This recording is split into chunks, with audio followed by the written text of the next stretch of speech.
Sam DNA Dene, that's me, the guard angel against government bungling and especially against the Reno Gazette and the rest of the media's panhandling. It's not the Reno Gazette wacko freaks anymore. It's the Reno Gazette panhandlers. And by the way, when Mr. Topo comes to this podium with his objections to one of your agenda items, I support him wholeheartedly. He's a long-time citizen resident, and he's got a lot of knowledge about that project, and I support him. Anyway, the Reno Gazette is a bunch of panhandlers. Now, you know what a panhandler is? It's defined as a person who goes to strangers and begs for money. Now, I'm one of the few people in town who actually buy the Reno Gazette.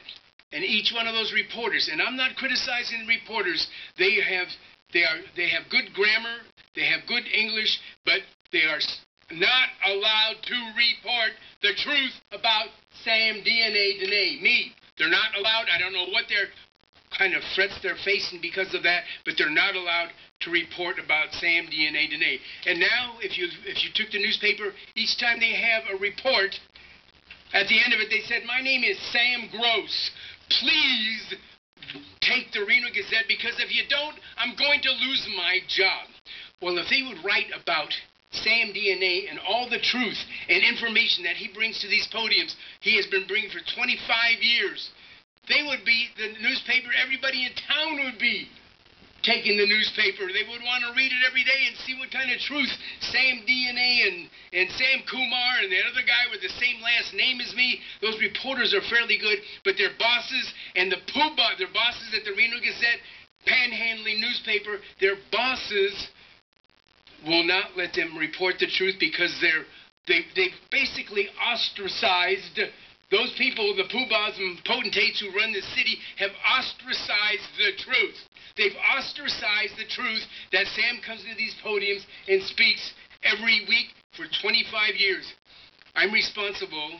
That's me. I'm Sam, Air Force Academy graduate. Spent many years flying fighters and bombers for our Air Force. And then the rest of my life I've been spending coming here philanthropically. I'm the one who should be up on the dais. They don't need anybody else. If they had Sam, that would be like having King Solomon sitting up there. And that's not self-aggrandizement, folks. That's the truth. And anybody who's ever seen me before a few times know it's the truth. I do everything philanthropically. So the Reno Gazette, and if anybody wants to object to that, I'll sit down and you can, after my 3 minutes, and you can say Sam is wrong. And I agree, it's no longer 88%. Some of those things that I was responsible for bringing to Reno, the Gigafactory, the Burning Man, all of those things are no longer good things for Reno. They should be the ones removed from our community.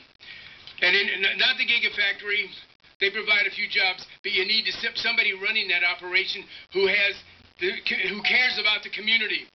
And I'd like to have another 3 hours, but that's about it. Thank you, thank you, thank you. Thank you over there. Thank you, Steve, and thank you.